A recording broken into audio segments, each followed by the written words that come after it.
Hello దోస్తులు, ఎట్లున్నారు? మస్తున్నారులే. ఈ వీడియో వచ్చేసి మంగళవారం రోజు మార్నింగ్ తీసిన డైలీ రొటీన్ అండి. ఇంక ఇవాళ మంగళవారం రోజు మా పిల్లలు అయితే స్కూల్ ఎగ్గొట్టేశారు. మొత్తానికి డుమ్మ అనిపించేశారు. ఇంకా ఇంట్లో ఉంటే ఏమవుతుంది, వాళ్ళు నచ్చినవి వంటలు అడుగుతుంటారు, నేను చేసి పెడుతూ ఉండాలి. ఇవాళ లంచ్లోకి ఏం ప్రిపేర్ చేయాలని అడిగితే మా బాబు ఎగ్ కర్రీ అని చెప్పాడు.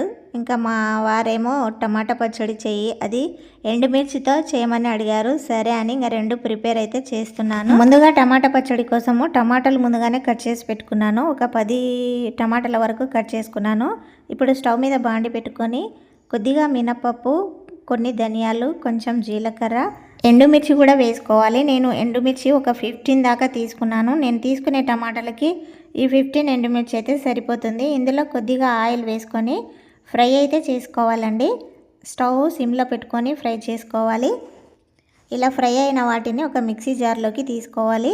ఇప్పుడు అదే బాండిలోకి ముందుగానే కట్ చేసి పెట్టుకున్న టమాటాలు కూడా వేసుకొని ఇప్పుడు ఇందులో కొద్దిగా ఆయిల్ కూడా వేసుకోవాలి. ఒక 2 స్పూన్ల దాకా వేసుకొని సాల్ట్ వేసుకోవాలి. సాల్ట్ వేసుకోవడం వల్ల త్వరగా మగ్గిపోతాయి టమాటాలు. అదేవిధంగా చింతపండు, ఒక నిమ్మకాయ సైజ్ అంతా చింతపండు వేసుకోవాలి పులుపు కోసము.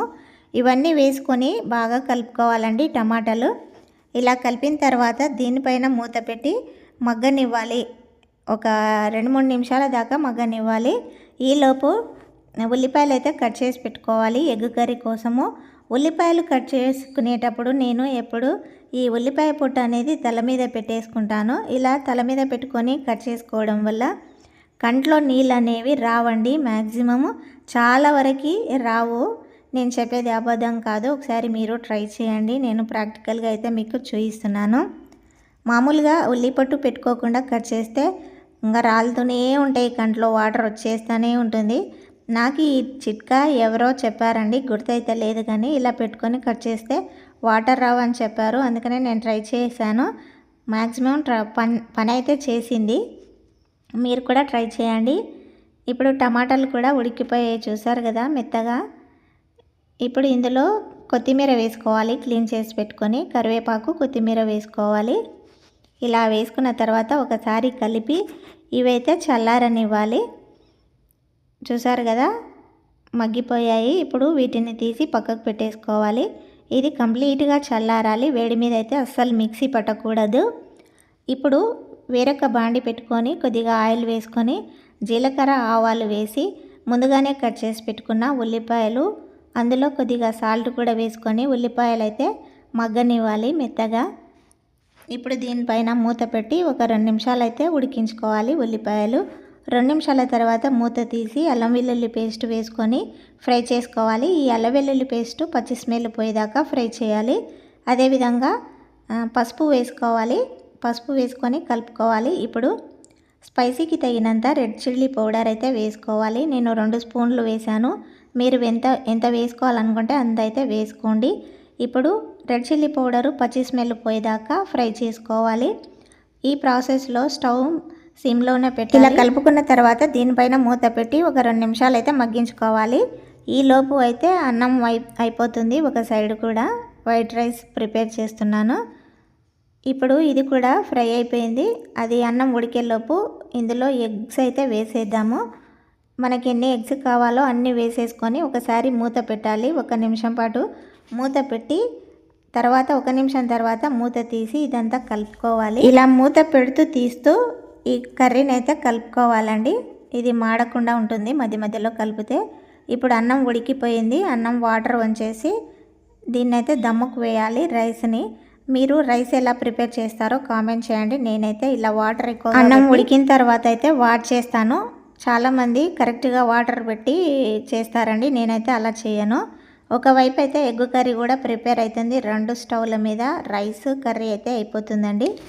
ఇలా కలిపిన తర్వాత ఇప్పుడు దీనిపైన మూత పెట్టి ఇంకొక నిమిషం దాకా మగ్గించుకోవాలి. ఎందుకంటే ఎగ్ అనేది పచ్చి స్మెల్ వస్తుంది. బాగా ఫ్రై చేసుకుంటేనే ఎగ్ కర్రీ అనేది బాగుంటుందండి. రైస్ అయితే రెడీ అయిపోయింది. స్టవ్ ఆఫ్ చేశాను. మరోవైపు ఫైనల్గా ఎగ్ కర్రీ ఫైనల్ అవుతుందండి. దీన్ని మరొకసారి ఇలా ఫ్రై చేసుకోవాలి. ఉప్పు సరిపోయిందో లేదో ఒకసారి చెక్ చేసుకోండి. సరిపోకపోతే యాడ్ చేసుకోండి. ఇప్పుడు ఫైనల్గా 1 టేబుల్ స్పూన్ ధనియా పౌడర్ వేసుకొని కలుపుకోవాలి లాస్ట్లో. ఇలా అడుగు భాగం దాకా కలుపుకోవాలి మాడకుండా. ఇలా కలిపిన తర్వాత ఇప్పుడు క్లీన్ చేసి పెట్టుకున్న కొత్తిమీర వేసుకోవాలి. ఫైనల్గా ఇలా కొత్తిమీర వేసుకొని మరొకసారి ఈ కర్రీ మొత్తం కలుపుకోవాలండి స్పూన్తో బాగా. ఎగ్ కర్రీ కూడా రెడీ అయిపోయింది. ఆ రైస్ ఎగ్ కర్రీ అయిపోయింది. ఇప్పుడు ఫైనల్గా టమాటా పచ్చడి అయితే ప్రిపేర్ చేసుకోవాలండి. టమాటాలు అనేవి బాగా చల్లారిపోయాయి. ఇప్పుడు ముందుగానే ఫ్రై చేసి పెట్టుకున్న ఎండుమిర్చి అయితే ముందుగా మిక్సీ పట్టుకోవాలి. రెండు ఒకేసారి మిక్సీ పడితే మెత్తగా కాదు కాబట్టి ఎండుమిర్చి మిక్సీ పట్టిన తర్వాత టమాటా ముక్కలు కూడా వేసుకొని ఫ్రై చేసుకోవాలి. ఈ టమాటా ముక్కలు వేసి ఇప్పుడు ఇందులో వెల్లుల్లి రెబ్బలు అయితే వేసుకోవాలి. ఒక 5-6 దాకా వెల్లుల్లి రెబ్బలు అయితే వేసుకొని మిక్సీ పట్టుకోవాలి. దీనికి ఆల్రెడీ నేను ఉడికించేటప్పుడు సాల్ట్ వేసాను కాబట్టి చూసుకొని సాల్ట్ వేసుకొని మిక్సీ పట్టుకోవాలి. చూసారు కదా, వీడియోలో చూపిస్తున్నట్లుగా ఈ విధంగా అయితే మిక్సీ పట్టుకోవాలి. ఇప్పుడు దీన్ని వేరొక గిన్నెలోకి అయితే తీసి పెట్టుకోవాలండి. ఈ ఎండుమిర్చితో చేసిన టమాటా పచ్చడి అనేది చాలా టేస్ట్గా ఉంటుంది. అప్పుడప్పుడు పచ్చిమిర్చితో కూడా చేస్తుంటాం, కానీ మా వారైతే ఎక్కువగా ఎండుమిర్చితో చేయమని అడుగుతుంటారు కాబట్టి మా వారి కోసం సపరేట్గా ఎండుమిర్చితో అయితే చేస్తుంటాను. ఇంకా అన్నీ రెడీ అయిపోయాయి. ఎగ్ కర్రీ, టమాటా పచ్చడి, వైట్ రైస్ అయితే రెడీ అయిపోయినాయండి. ఇంకా మేమందరము కూర్చొని అయితే తినేస్తాము. లంచ్ టైం కూడా అయిపోయింది. పిల్లలు అయిపోయిందా మమ్మీ అని అడుగుతున్నారు. మేమందరం కూర్చొని తింటున్నామండి ఫ్యామిలీతో కలిసి. మీరు కూడా ఈ విధంగా అందరూ ఒకేసారి ఫ్యామిలీతో కలిసి తింటారా? ఒకవేళ తింటే కామెంట్ చేయండి. నా వీడియో నచ్చిందని అనుకుంటున్నాను. నచ్చితే ఒక లైక్ కొట్టండి, షేర్ చేయండి, సబ్స్క్రైబ్ చేసుకోండి.